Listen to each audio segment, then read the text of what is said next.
Praise lord. హల్లెలూయా. దేవుని పరిశుద్ధ నామాన్ని బట్టి దేవుని నామానికే మహిమ కలుగును గాక. మరి రోజు వాక్యవచనం చదువుకుందామండి. దానికంటే ముందు చిన్న ప్రార్థన మనం చేసుకుందాం.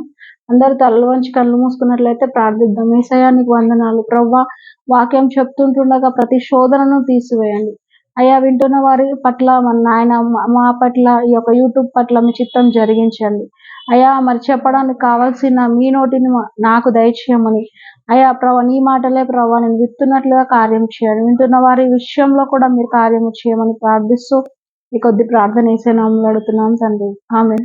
హల్లెలూయా. మరి ప్రైజ్ లార్డ్ అండి. మరి ఈరోజు వాక్యవచనం చదువుకుందాం. 72వ కీర్తన 18వ వచనం. దేవుడైన యెహోవా ఇశ్రాయేలీయుల యొక్క దేవుడు స్తుతింపబడును గాక. హల్లెలూయా. దేవుడైన యెహోవా, మరొక్కసారి చదువుతున్నాను చూడండి. దేవుడైన యెహోవా ఇశ్రాయేలు యొక్క దేవుడు స్తుతింపబడును గాక. ఆయన మాత్రమే ఆశ్చర్యకార్యములు చేయువాడు. హల్లెలూయా. మరి ఈ యొక్క లైటింగ్ కళ్ళకి కొట్టడాన్ని బట్టి చదవడానికి, అలాగే ఈ యొక్క వాక్యము ముందుకు తీసుకువెళ్ళడానికి కొంచెం కన్ఫ్యూజన్ లో ఉందండి. మాకు క్షమించండి. ఇలాంటి టెక్నికల్ ఇష్యూస్ కారణంగా, ఇలాంటి డిస్టర్బెన్సెస్ కారణంగా నేను వాక్యంలో ఎలాంటి మిస్టేక్స్ అయినా మరి నేను చేసినట్లయితే దయతో ప్రార్థనలో పెట్టండి. మరి ఇంకా మంచి ఎక్విప్మెంట్ దేవుడు ఇచ్చేలాగా మీరు ప్రార్థించండి. సో మాకున్న అవకాశాన్ని బట్టి యూట్యూబ్ లో ఇలా మీ ముందుకు రావడానికి దేవుడిచ్చిన ఈ యొక్క అవకాశాన్ని బట్టి దేవుని నామానికి మహిమ కలుగును గాక. ఇశ్రాయేలీయుల యొక్క దేవుడు స్తుతింపబడును గాక. ఆయన మాత్రమే ఆశ్చర్య కార్యములు చేయవాడు. హల్లెలూయా. ఎవరు చేస్తారండి ఆశ్చర్య కార్యములు? ఆయన యేసు ప్రభు మాత్రమే. ఇశ్రాయేలీయుల యొక్క దేవుడు అంటే క్రైస్తవులు దేవుడు మాత్రమే ఆశ్చర్య కార్యములు చేయవాడని దేవుని వాక్యం మనకు తెలియజేస్తుంది అన్నమాట. అయితే ఆయన ఎలాంటి ఆశ్చర్య కార్యమైనా చేయటకు శక్తివంతుడు. ఎలాంటి ఆశ్చర్య కార్యములు మనం దేని గురించి చింతిస్తున్నామో, దేని గురించి వేదన పడుతున్నామో, ఏదైతే మనము మన జీవితంలో కలిగి ఉండాలని మనం తపన పడుతున్నామో, ఏ సమృద్ధి లేదని మనం పోరాడుతున్నామో, మరి ఎలా మన జీవితం ముగుస్తుంది అని చెప్పి మనం చింతపడుతున్నామేమో, కానీ దేవుడు ఎలాంటి వాటిలో అయినా కూడా స్తుతింప చేయుటకైనా శక్తిమంతుడు. ఆయన మాత్రమే స్తుతింపబడును గాక. హల్లెలూయా. ఆయన మాత్రమే ఆశ్చర్య కార్యములు చేయువాడు. హల్లెలూయా. దేవుడు మన మధ్య ఉన్నాడు కాబట్టి మనం చింతించనవసరం లేదు, బాధపడనవసరం లేదు. మనం చూసే విధానము వేరుగా ఉంటుంది, దేవుడు చూసే విధానం వేరుగా ఉంటుంది. కొన్నిసార్లు మనము చిన్న చిన్న ప్రార్థనలే కదా, ఇవి కూడా వింటాడా దేవుడు అని అనుకుంటాం. కొన్నిసార్లు పెద్ద పెద్ద ప్రార్థనలు చేస్తూ ఉంటాం, మన శక్తికి మించిన ప్రార్థనలు మనం చేస్తూ ఉంటాం. వీటిలో దేవుడు వింటాడా? నిజంగా నా పక్షంలో దేవుడు కార్యం చేస్తాడా? అసలు నా ప్రేయర్ ఇష్టమే నా దేవునికి అని చెప్పి మనము అనుకుంటూ ఉంటాం అన్నమాట. కానీ దేవుడు ఆయన సంతోషించే విధంగా, అంటే మనం సంతోషించే విధంగా, ఆయన్ని స్తుతించే విధంగా దేవుడు ఆ కార్యము చేయుటకు శక్తిమంతుడు. మనము ఆశిస్తున్న దానికంటే ఇంకా ఎక్కువే చేయుటకు ఆయన శక్తిమంతుడు. మనం ఏ విషయంలో అయితే చింతిస్తామో ఆ విషయంలో మరి మనకన్నా ముందుగానే దేవుడు దాని గురించి ఆలోచించి మరి మనకి ఏ విధంగా అయితే అనుకూలమో ఆ విధంగా ఆయన చేయుటకు శక్తిమంతుడు అన్నమాట. కానీ మన దగ్గర ఓపిక లేక చాలాసార్లు దేవుని మనం తప్పు పడుతూ ఉంటాం, చాలాసార్లు కృంగిపోతూ ఉంటాం, చాలాసార్లు మనము విసిగిపోతూ ఉంటాం ప్రార్థించిన తర్వాత. అయితే మరి చిన్న చిన్న ఆశలైనా పెద్ద పెద్ద ఆశలైనా ఆశపడి ప్రాణాన్ని తృప్తిపరిచేది ఎవరంటే దేవుడు మాత్రమే. హల్లెలూయా. అంటే ఎలాంటి ఆశ మనం కలిగి ఉన్నా, ఎలాంటి దేవుడు ఈ సమస్య తీరుస్తే బాగుండు అని మనం ఎదురు చూస్తున్నాము, దేవుడు అది చేయుటకు శక్తిమంతుడు అన్నమాట. అయితే మరి ఒక ఎగ్జాంపుల్ చెప్తాను చూడండి. మరి ఇది చిన్న ఆశనా పెద్ద ఆశనా నాకైతే తెలియదు. మరి నేనైతే ఎక్కడైతే ఆత్మీయంగా మరి నా జీవితం ఆత్మీయంగా ప్రారంభమైందో, అంటే సువార్త నా జీవితంలోనికి వచ్చిన తర్వాత, మా తల్లిదండ్రుల ద్వారా సువార్త వచ్చిన తర్వాత మరి ఆత్మీయంగా ఎదగడానికి మరి దేవుడు అవకాశం ఇచ్చి ఉన్నారు.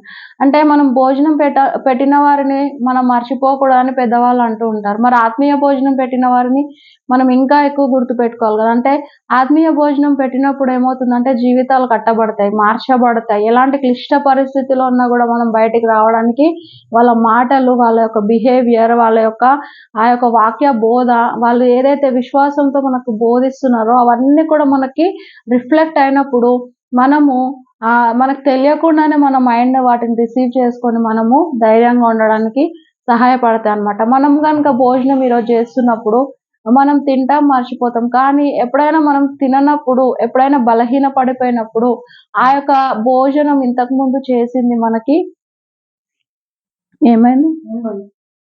ఆ భోజనం ఏదైతే మనం చేస్తున్నామో అది మనకు శక్తినిస్తుందనమాట.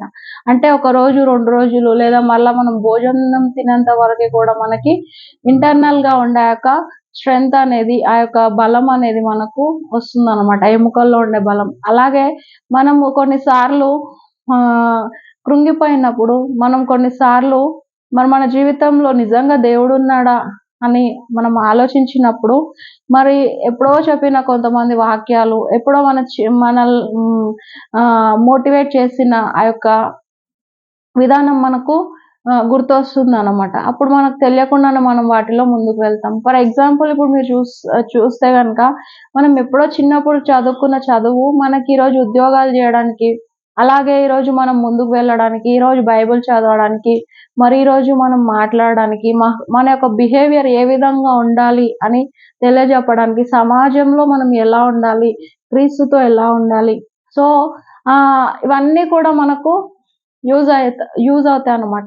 అంటే క్రీస్తుతో ఎలాగుండాలి అన్న విషయం అదొకటి. అది బైబిల్ మ్యాటర్ కాబట్టి అంటే మనం బైబిల్ చదవగలుగుతున్నామంటే ఎప్పుడో చిన్నప్పుడు నేర్చుకున్న చదువే కదండీ. సో, మనము ఈరోజు బలం పొందుకొని ఉండడానికి మరి కొన్ని మనకు హెల్ప్ అవుతాయన్నమాట. అలాగే ఈరోజు మనం ఆత్మీయంగా స్థిరపడిన తర్వాత మనం ఎవరైతే మనల్ని మోటివేట్ చేసి ఉన్నారో, ఎవరైతే సేవ వైపు మనల్ని ఎంకరేజ్ చేసి ఉన్నారో, దేవుని మాటలు చెప్పి మనల్ని ప్రేమించి, బలపరిచి ముందుకు నడిపించి ఉన్నారో వాళ్ళని మనం మర్చిపోకుండా ఉండాలన్నమాట. అయితే నాకు చాలా సార్లు కలొచ్చేది. నేనైతే చిన్నప్పుడు మా సేవకులు సండే స్కూల్‌లో మేము పెరిగిన వాతావరణం, ఆ సేవకులు ఎలా ఉన్నారు, వాళ్ళని ఒకసారి కలిస్తే బాగుండేది. ఆ తర్వాత యూత్ మీటింగ్‌లో కలిసిన సేవకులు ఎలా ఉంటారు, అంటే ఒక్కొక్కరి దగ్గర మేము 5, 6 ఇయర్స్ పెరిగినామనమాట. సో, మేము స్కూల్ అయిపోగానే బైబిల్ చదవడానికి, అలాగే యూత్‌లో ఉన్నప్పుడు ఎవ్రీ సండే యూత్ మీటింగ్‌కి అటెండ్ అవ్వడానికి, అక్కడ ఆ యొక్క వాక్యాలు వింటూ బలపడడానికి, మరి అలాగే ఎలా మన జీవితాలు ముందుకు కొనసాగించాలో తెలియపరచడానికి.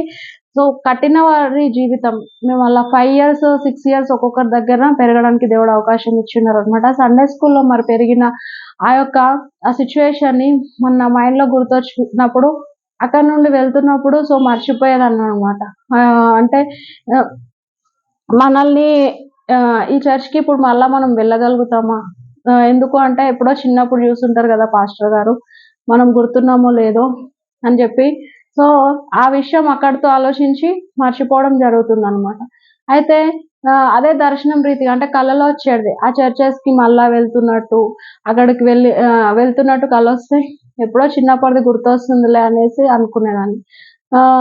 అయితే అక్కడ వెళ్తున్నట్టు, మరి అక్కడ వాక్యం వింటున్నట్టు అట్లొస్తే ఇప్పుడు ఆల్రెడీ మనం సేవ చేస్తున్నాం గాబట్టి మరలా మనం విశ్వాసిలాగాను అక్కడ వెళ్ళే అవకాశం ఉండదు. సో, వాళ్ళని కలుసుకునే అవకాశం ఉండదు. మమ్మల్ని ఈ స్థాయికి అంటే ఈ వాక్యంలో ప్రోత్సాహపరిచిన వాళ్ళు ఏ విధంగా ఉన్నారో, మమ్మల్ని గుర్తుపెట్టుకున్నారో లేదో, వాళ్ళ హెల్త్ ఎలా ఉందో అని చెప్పి ఆలోచిస్తున్నప్పుడు ఇలా కల రాంగానే సో, కొద్దిసేపు ఆలోచించి మర్చిపోవడం జరిగేదనమాట. కానీ దేవుడు కొన్ని రోజుల తర్వాత మరి ఎక్కడైతే మేము పెరిగినామో ఆ వాతావరణానికి ఒక పాస్టర్స్ అసోసియేషన్స్, ఫెలోషిప్స్ ఇలా సేవకుల ద్వారా అంటే సేవకురాలిగా వెళ్ళడానికి దేవుడు అవకాశం ఇచ్చి ఉన్నాడనమాట. ఎక్కడనైతే మనం పెరిగి ఉన్నామో అక్కడికి వెళ్ళడానికి మరి దేవుడు ఆత్మీయంగా మరి పెంచిన వారి దగ్గరికి వెళ్ళినప్పుడు వాళ్ళు మమ్మల్ని ప్రేమతో ఆహ్వానించడం, అలాగే మేము కూడా వారిని కలుసుకోవడం, చిన్నప్పటి జ్ఞాపకాలన్నీ కూడా గుర్తుపెట్టుకొని అవన్నీ రిమైండ్ చేసుకోవడానికి దేవుడు అవకాశం ఇచ్చి ఉన్నాడనమాట. సో, ఎంత హ్యాపీగా అనిపిస్తదండి. మనము చిన్నప్పుడు ఎక్కడో చదువుకున్న స్కూల్ దగ్గరికి వెళ్తే, ఓహ్! మా స్కూల్ ఈ విధంగా ఉండేది. ఇక్కడ నేను చదువుకున్నాను అని చెప్పి. మరి ఇంకా ఆత్మీయంగా పెరిగినప్పుడు ఎంత బాగా అనిపిస్తది వాళ్ళని చూస్తే. వాళ్ళ వాళ్ళు అందరిలో గుంపులో మనం ఒకరమే కావచ్చు. కానీ వాళ్ళు మనల్ని మాట్లాడి దేవుని వైపు మళ్ళించడానికి మనల్ని ఇంటి దగ్గరకొచ్చి ప్రోత్సాహపరిచి, మరి వాళ్ళు కొంచెం సమయాన్ని మన కోసం స్పెండ్ చేసి, వాళ్ళు లేని పక్షంలో వేరే వాళ్ళని పంపించి అలా మనల్ని ముందుకు నడిపించడానికి ఎవరైతే మరి కారకులై ఉన్నారో మరి వాళ్ళను గుర్తుపెట్టుకోవడం దేవునికి కూడా ఇష్టమైంది కాబట్టే మరి అక్కడ కలుసుకోలేమేమో అనుకున్నప్పుడు దేవుడు ఒక ఆత్మీయంగా కలుసుకునే అవకాశం దేవుడు ఇచ్చిన్నాడనమాట. అంటే మనం సంతోషించడం, మనం ఏ విషయంలో సంతోషించాలి, ఎప్పుడు సంతోషించాలి, ఎలా సంతోషించాలనే విషయంలో మరి దేవుడు మనల్ని ఎప్పుడు కూడా కనిపెట్టుకొని ఉంటాడు. మనం విసిగిపోతుంటాం, మనం వేదన చెందుతూ ఉంటాం అన్నమాట. అయితే మన ప్రేయర్స్ దేవుడు వింటున్నాడా, వినట్లేదా అని చెప్పి కొన్నిసార్లు మనం ఏంటంటే బ్లెస్సింగ్స్ వైపే చూస్తుంటాం. అంటే మెటీరియలిస్టిక్ బ్లెస్సింగ్స్, అంటే ఇదొస్తే బాగుండు, ఆ డబ్బు ఉంటే బాగుండు, ఆ కారు ఉంటే బాగుండు, ఇల్లు. కానీ కొన్ని నిమిషాలు మన మనస్సుకి తృప్తినిచ్చే కొన్ని కార్యక్రమాలు జరిగినప్పుడు కూడా మన మైండ్ అనేది రిలాక్స్ అయిపోతుంది అనమాట. సో చాలా మందిని ఈ మధ్య కాలంలో చూస్తున్నప్పుడు నిల్చున్న వాళ్ళు నిల్చున్నట్టే హార్ట్ హార్ట్ స్ట్రోక్స్ తో కింద పడిపోవడం, బ్రెయిన్ స్ట్రోక్స్ తో కింద పడిపోవడం ఇలా జరుగుతుంది. అంటే ఓవర్ స్ట్రెస్ అన్నమాట. ఈ ఓవర్ స్ట్రెస్ అనేది ఒక మనిషిని ఏ విధంగా ముందుకు నడిపిస్తే చెప్పండి. అంటే డాక్టర్ల చేతిలో ఉందా? ఎంత డబ్బు ఖర్చు పెట్టుకున్నా కూడా స్ట్రెస్ అనేది రిలీఫ్ కావట్లేదన్నమాట మనుషుల్లో. మనిషి ఇక్కడే ఉంటాడు. ఆ యొక్క మనిషి ఇక్కడే వర్క్ చేస్తూ ఉంటాడు. కానీ మనసు ఎక్కడో వర్క్ చేస్తుంది. సో ఆ ఆలోచనలన్నీ కూడా మైండ్‌లో మరి స్ట్రైక్ అయినప్పుడు ఆ యొక్క మనోవ్యాకులం అంటారు గదా! ఆ యొక్క సాడ్‌నెస్ అనేది హృదయంలో ఉండి అది దానివల్ల మనిషి ఆహ్, అంటే పడిపోవడానికి, అంటే ఆరోగ్యపరంగా పడిపోవడానికి ఎన్నో అవకాశాలు మనం చూస్తూనే ఉన్నాం. ఇది అందరికీ తెలిసిన విషయమే.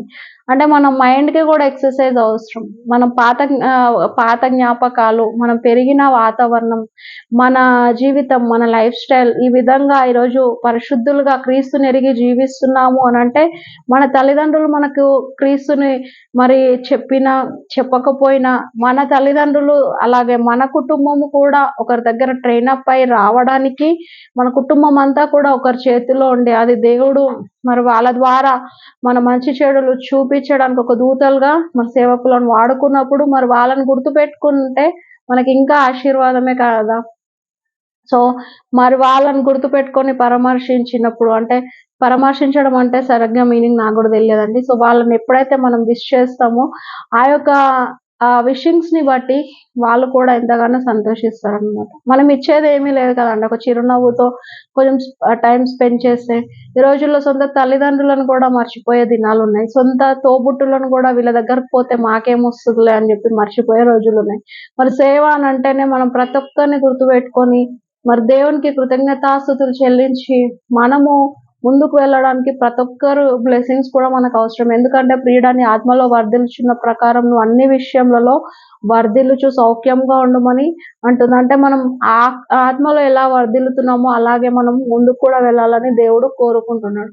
అంటే మనం దేవుని దయందు వర్ధిల్లాలి, మనుషుల దయందు కూడా మనం వర్ధిల్లాలని కూడా దేవుడే మనకు వాక్యం ద్వారా తెలియజేస్తున్నాడు అన్నమాట.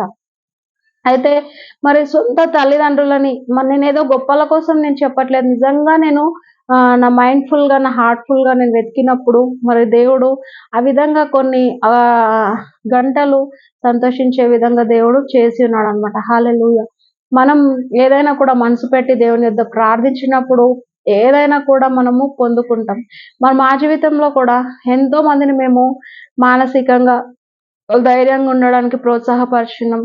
ఉత్తగా మేము క్రియలలో మన క్రీస్తుని చూపించాలి అన్న ఉద్దేశంతో మరి మేము ఎంతో మందికి ఆర్థికంగా సహాయం చేసిన, స్థలాలు ఇప్పించిన, వాళ్ళ ద్వారా మనం ఏదైతే ఒక సహాయం చేస్తామో మంచి పేరును దేవుడే అంటాడు గదా! వెండి బంగారముల కంటే దయయు మంచి పేరును కోరదగినది అని. సో మరి మంచి పేరు ఎక్స్‌పెక్ట్ చేసి లేదా దేవుని నామాన్ని స్తుతిస్తారు. మందిరానికి వాళ్ళు దేవుని స్తుతిస్తూ మనకి సహాయకరంగా ఉంటారనుకోని ఎంతో మందికి వివాహ విషయంలో ముందుకు వెళ్ళిన, స్థలాల విషయంలో ముందుకు వెళ్ళిన, వాళ్ళు ఆర్థిక విషయాలలో ముందుకు వెళ్ళిన మమ్మల్ని అందరూ ఒంటరి వాళ్ళని చేసి విడిచిపెట్టి వెళ్ళిపోయినారండి. సో వాళ్ళని బట్టి నేనైతే చింతించడం లేదు. ఎందుకంటే సేవ కాబట్టి వాళ్ళు మాకు జీతం ఇయ్యకపోయినా దేవుడు మాకు జీతం ఇస్తాడు. జీతము దేవుని యొద్ద ఉన్నది కాబట్టి. సో ఎన్నో సార్లు కృంగిపోయినాం. ఎందుకంటే మనుషులు వాళ్ళు చిరునవ్వుతో మనల్ని పలకరిస్తే మనకెంతో ధైర్యం వస్తదండి. మా అనుభవము మా యొక్క ఏజ్ చిన్నగా ఉన్నప్పటికీ గూడా దేవుడు అనుభవాలలో పెద్దగా పెట్టి ఉన్నాడండి. హల్లెలూయా! అంటే ఎప్పుడో రిటైర్మెంట్ అయిన తర్వాత మేము దేవుని సేవకు సమర్పించుకోలేదు. కానీ మా చిన్నప్పటి నుండే మరి సమూయేలు ఏ విధంగా సేవ చేస్తున్నాడో ఆ విధంగా మరి మేము సేవలో ముందుకు వెళ్ళాలన్న ఉద్దేశంతో మరి నేనైనా కావచ్చు, సేవకుడైనా కావచ్చు, మా పిల్లలైనా కావచ్చు, మేము ముందుకు వెళ్తున్న క్రమంలో మాకు వాక్యం ఏది చెప్తే ఆ విధంగా మేము నడిచున్నాం. కానీ ఈరోజు మమ్మల్ని గుర్తుపెట్టుకునే వాళ్ళు ఎవ్వరు కూడా లేరు. పైగా వీళ్ళని గుర్తుపెట్టుకుంటే తలనొప్పులు ఎక్కడి నుండి వస్తాయో, వీళ్ళకి మళ్ళా మేము గౌరవం ఇయ్యాలి, ఆ గౌరవాలు మరి మేము చేసిన మోసాలు తెలిసిపోతే అని పారిపోయేవాళ్ళు. అలాగే మా గురించి రాంగ్ స్టేట్మెంట్ ఇచ్చేవాళ్ళు. ఎందుకంటే మంచి చేసిన తర్వాత మీరు కీడు చేసి శ్రమపడుట కంటే మేలు చేసి శ్రమపడుట బహు మంచిదని వాక్యం తెలియజేస్తుంది. మేము మేలే చేసి ఉన్నాం ఇతరులకి. సో మరి దేవుడు మమ్మల్ని ఏ విధంగా కడుతూ వస్తున్నాడో అనేది దేవునికి తెలుసు. సో మాకు తెలుసు. మరి మా దగ్గరికి వచ్చి వెళ్ళిన వాళ్ళు మరి ఆత్మీయంగా బలం పొందుకున్న వాళ్ళు అయితే, ఆత్మీయంగా బలపడిన వాళ్ళైతే మాత్రం అండి ప్రతి ఒక్కరు సేవకులే అయ్యున్నారు. హల్లెలూయా! వాళ్ళు ఏదో ఒక సంఘంలో సేవకులుగానే స్థిరపడి ఉన్నారు. అంటే వాళ్ళు విడాకులు తీసుకుందామన్న కేసెస్ వరకు వెళ్ళిన వాళ్ళు, మరి అలాగే వాళ్ళ జీవితంలో ఇంకా శూన్యం అని అనుకునే వాళ్ళని మేము రహస్యంగా మేము బలపరిచినప్పుడు కూడా వాళ్ళు ప్రతి ఒక్కరు సేవకులే అయ్యున్నారు. దేవుడు మాకు ఇచ్చిన అభిషేకం అది. దేవుడు మరి పాడైపోయిన ప్రాకారంలను కట్టుటకే మిమ్మల్ని నేను పిలుచుకొని ఉన్నాడని ఎన్నోసార్లు వాక్యం ద్వారా మాట్లాడినప్పుడు అది మాకు అర్థం కాలేదు. కానీ ఎంతో మంది జీవితాలు మరి కట్టబడి ఉన్నాయి. స్క్రీన్ ముందు కనిపించడం కాదు, స్క్రీన్ బ్యాక్ సైడ్ కూడా ఉంటది. ఎంతో మంది మరి ఒక మూవీ మనకొస్తుందనంటే, నేను సినిమాల గురించి మాట్లాడట్లేదండి. ఏదైనా షార్ట్ ఫిల్మ్స్ గానీ, ఇప్పుడు దేవుని గురించి వస్తున్న ఏ ఫిల్మ్స్ అయినా కావచ్చు. సో వాళ్ళు స్క్రీన్ పైన కనిపించే వాళ్ళకంటే స్క్రీన్ బ్యాక్ సైడ్ ఉండి పనిచేసిన వాళ్ళు ఎక్కువ కష్టపడతారు. కానీ వాళ్ళు మనకు కనిపియరు. అలాగే మరి మేము కూడా స్క్రీన్ ముందు సైడ్ మాకు పెద్ద పెద్ద చర్చెస్‌లో పబ్లిసిటీ కోసమో లేదనంటే ఇంకా ఏదో దేనికోసమో మేము చేయలేదు. దేవుని వైపు చూసి ఈరోజు కాకపోయినా రేపైనా దేవునికి నమ్మకంగా ఉంటే ఏదో ఒక రోజు మమ్మల్ని బ్లెస్ చేస్తాడు అన్న యొక్క విశ్వాసంతో ఎంతో మందికి సహకరించినప్పటికీ మరి ఎన్నో ఎదురు దెబ్బలు తిరిగినాం. కానీ కొంతకాలానికి మరి వాళ్ళు కూడా మారుమనసు పొందుకోవడమే కాదు, మరలా వాళ్ళు సేవకులవ్వడం. చాలా మందిని మేము సేవకులవ్వడం, వేరే ఇతర సంఘాలకెళ్ళినా వాళ్ళు సేవకులు అయ్యున్నారు కదా అన్న ఒక సంతోషం అయితే మాకుందనమాట. మరి కొంతమంది మోసం చేసిన వాళ్ళున్నారు. కానీ వాళ్ళ పరిస్థితి గురించి నేనైతే వివరించలేను.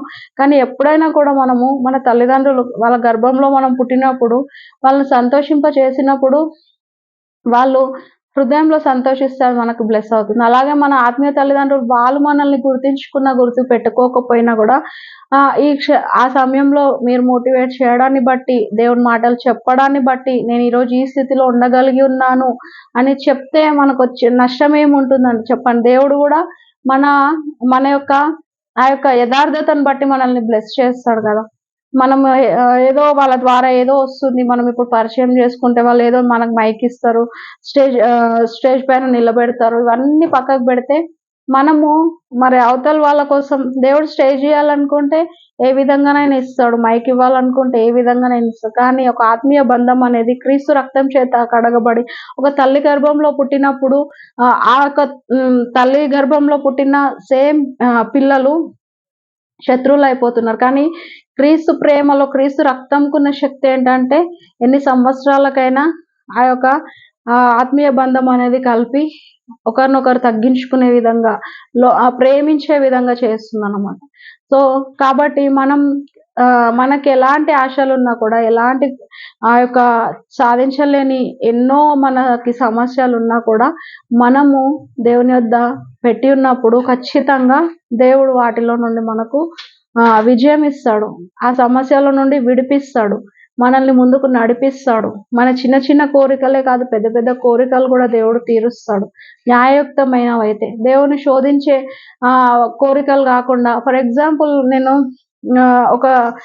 చెప్తాను ఒక విషయము. మేము సువార్త చేస్తున్న క్రమంలో వాళ్ళు దేవుడు అంటే తెలుసు కానీ దేవునికి వాక్యాలు గానీ, లేదంటే చర్చ్‌కెళ్ళడం గానీ తెలియదు. అంటే అక్కడిక్కడ ఇప్పుడు అందరికీ దేవుడు అంటే తెలుసు గదండీ! యేసయ్య అంటే ఎవరో తెలుసు. అయితే వాళ్ళకి మేము భార్యాభర్తలు ఇద్దరు కొట్టుకుంటున్న సమయంలో మరి మేము వెళ్లి కొన్ని దేవుని మాటలు చెప్పి బలపరుచున్నామనమాట. సో, వాళ్ళ భార్య అయితే ఏడ్చి ఆ మాటలు రిసీవ్ చేసుకుంది. మరి భర్త ఏమని అంటున్నాడంటే, మరి యూట్యూబ్‌లో అక్కడిక్కడ దేవునికి వ్యతిరేకంగా వచ్చే మాటలు వింటుంటారు గదా! ఆయన ఏమంటున్నాడంటే, దేవుడు ఏదడిగినా అది ఇస్తాడు గదా! నాకు ఇప్పటిదిప్పుడు 2,00,000 ఇయ్యమని జెప్పు. నేను దేవుని దగ్గరకొస్తా అని జెప్పి.